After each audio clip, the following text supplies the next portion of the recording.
Okay, this week I'm going to talk about how you can kind of track using like markers for your health, overall general health and everything. So now initially most people are going to want to use like a BMI and like a waist height circumference. So like for instance, BMI is based on your height and weight. Your waist height circumference or like ratio is based on like your height and like your waist. So what you do is you take your waist and you divide it by your height. For instance, like I'm 5'7" and my waist is like 32 inches. So what I would do is take 32 inches and divide it by 67 inches, and then I would get like a point something or whatever. So like the usual thing is like it's if you're below a 0.5 with the waist height ratio, you're good to go. But if you're above a 0.5, you need to do something. And the same kind of concept with like the BMI, based on height and weight and everything. Again, those two are like as my cat's like coming to get attention.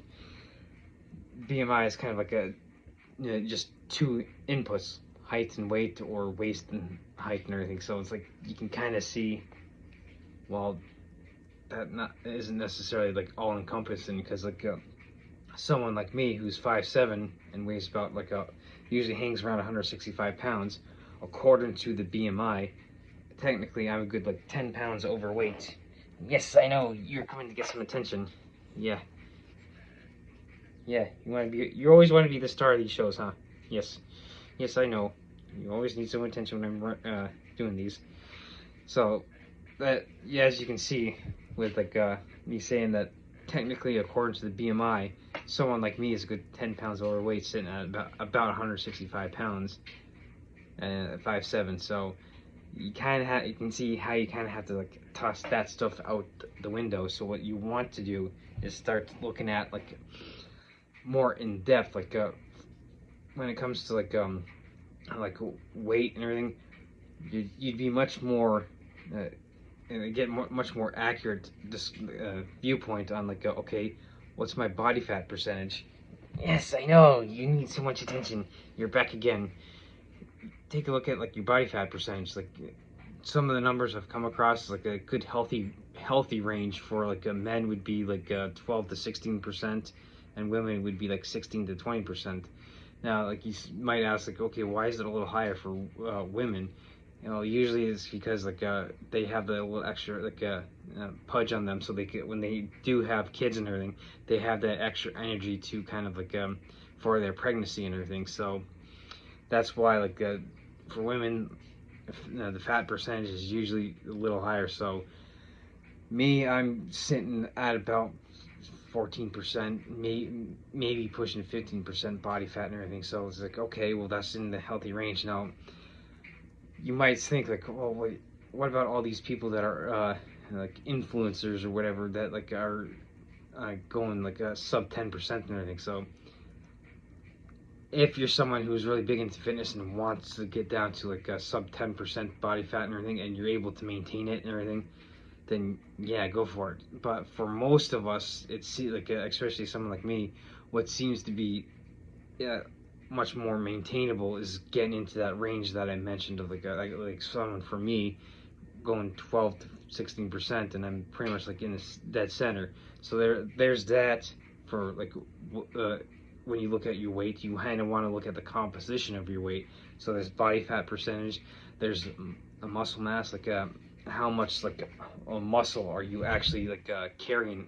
And so in terms of longevity, you usually want like more muscle mass for like at least one aspect of that longevity, because as we age, we tend to lose muscle mass per like we lose something like 1% per decade and everything. Yes, I know. You're so needy when you're when I'm doing these videos. Yeah, he's here to remind us to take care of ourselves. So there's body like a body fat percentage, muscle mass, and of course we also want to like our flexibility, like our mobility, because like that's another aspect of longevity, is we want to have enough mobility to be able to move and everything. So like everyone knows the stereotypical grandma that's all like as stiff as cardboard, has a walker, and like can barely move and everything.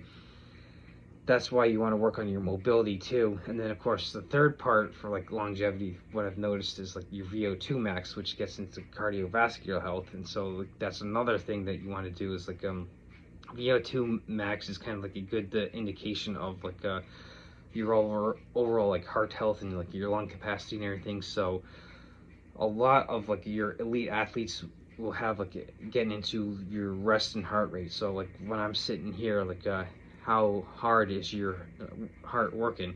Some of your elite athletes have like probably like 35 to 40 heart like rest and heart rate, so like 35 40 heartbeats per minute and everything. So now me, I'm someone like who has like usually about rest and heart rate of like 55 to 60. So for the general population, that if you're not an elite athlete, 55 to 60 is actually pretty good and everything. And so now if you're someone who you notice like if you're having like a kind of like some of the markers that I'm mentioned so far, if you're like if you're at least I'm going to talk with like men in like my case, if like you're like 20% plus body fat percentage, you have no muscle mass, you get winded walking up and down stairs, and your resting heart rate is like at 85 90, maybe even pushing 100. Yeah, these are good markers that you kind of like okay, well how do I reduce that? And then of course you start getting into even further in depth and like with your blood work, like okay, so like when you go into your yearly physical, like videos I've made on like you get your blood work done, like what are my micronutrient levels, what am I deficient in? So like me being in the northeastern United States, vitamin D deficiency, especially during the winter, is quite common. So like okay, well like I get my nutrition in check so I can like get the nutrients, because that's basically what nutrition is all about. It's just basically getting your nutrients in. That's why we need to eat. So when you use like something like MyFitnessPal or whatever, like a calorie counter to kind of get your nutrition in check, so you can see like where am I possibly deficient in, like with like the macro and or micronutrients. Then you start supplementing with the stuff that you're deficient in. So this is like another marker. So you start like even going further in depth, like not just your like your body fat percentage, your muscle mass. Okay, you look at your mobility, your VO2 max. You now start looking into like your blood work for any deficiencies of like your vitamins and minerals, and like maybe you need to up your protein a little, or like then you like start looking at like cholesterol levels, like okay, what's your blood pressure. So you kind of have to take like a much more in-depth look at like your health markers. And so instead of just using like oh hey look, according to my BMI, like I'm in the healthy range and everything. So like I said, someone like me, technically I'm a good 10 maybe 15 pounds overweight according to the BMI. Well, like with all the stuff I've just mentioned, everything, what the BMI doesn't take in consideration is like like I said, your body fat percentage. It doesn't take into consideration how much muscle mass you're carrying. It doesn't necessarily like okay, like your bone density as well. That's another thing that I forgot to mention is like that's why like with calcium, you want to make sure you get enough calcium, so that way your bone density stays there. And like as you age, also like you're not getting as brittle bones and everything. So that's another like that's a good benefit of lifting, is that you're putting your body under stress, in the sense that you're not just building muscle, but you're maintaining like you're putting your skeleton under stress. So that way, in conjunction with getting enough calcium, you're keeping up your like skeletal integrity or mass, or whatever, how you ever want to do it. So like I said, instead of just looking at the BMI and like, oh hey look, my BMI says I'm good, take a look at your resting heart rate, take a look at like how much like muscle mass you have, like take a look at how your body fat percentage, take a look at your VO2 max, like okay, how's your mobility, like so this is like why, like in a sense, training is so important. Like you want to do strength training, like you want to do yoga, you know, want to do like cardio. Now of course most people will go to the extreme, like I gotta do everything every single day. Now this is where like a training programming comes in. So like you don't necessarily need to do everything every single day. What you can break it up is like maybe you could do like a 3-day split where you're doing like a full body strength training. Maybe you're doing cardio the second day, and then you're doing yoga the third day. So by doing it like that way, you have a decent overall general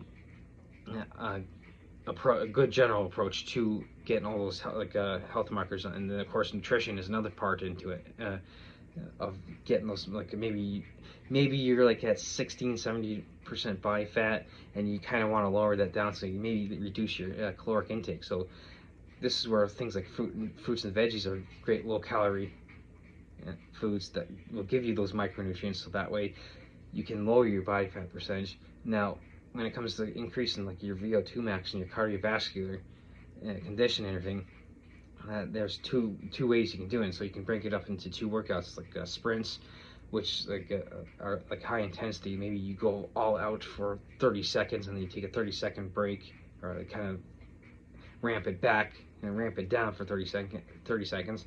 You do that once a week, and then maybe you do like a zone 2, which is kind of like in a sense the fat burning zone or whatever, and like you do that for maybe half an hour, where you kind of like maybe doing like a 9, maybe 10-minute mile pace and everything. So like you're getting your heart rate elevated, but you can still kind of carry on a conversation or anything. So like with lifting, you can use like machines, free weights, do like a full body, or you can break up your like like the 3-day split that I mentioned with like strength training, cardio, and yoga. Maybe you can do an upper lower split, or maybe full body or something. Like there's so many different ways you can approach it and everything. So, but when it comes to like health markers, like to end this, like again, I'm going to reiterate what you want to look at instead of like BMI or like the waist height ratio.